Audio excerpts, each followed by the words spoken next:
बाबा बोललखिन जाहियो देवघर अकेले गे, भोला बोललखिन जाहियो देवघर अकेले गे।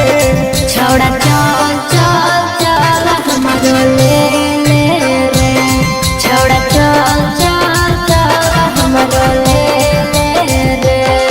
आगे जाहियो देवघर हम अकेले गे, जाहियो हम देवघर अकेले गे।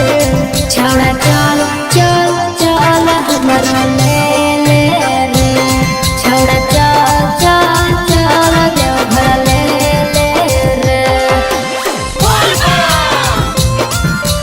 ले ले रे, ले ले रे।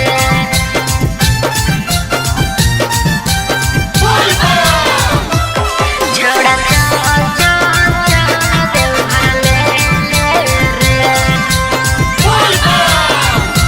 देवघर ले ले रे। आगे सुल्तानगंज से पैदल जइबै बाबा के दुआरी गे। अरे हमहू जलवा ढार लेबै पहिला सोमवारी रे, और ले ले चल रे। अच्छा आगे सुल्तानगंज से पैदल जइबै भोला के दुआरी गे। अरे हमहू जलवा ढार लेबै पहिला सोमवारी रे। आगे जाहिए सुनर कन्या मांगे ले गे, जाहिए हम सुनर कन्या मांगे ले गे। छौड़ा चल चल चल हमरो ले ले रे, छौड़ा चल चल चल देवघर ले ले रे। ले ले रे, ले ले रे।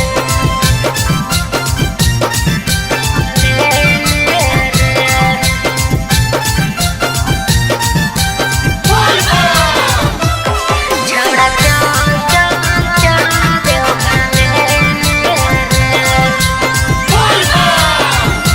देवघर ले ले रे। आगे भर सावन गांजा पी के रहबै मगन गे। अरे मान लेना बतिया हमर अखल सयरे यहाँ रे, और प्लीज ले चलने। आगे भर सावन गांजा पी के रहबै मगन गे। अरे मान लेना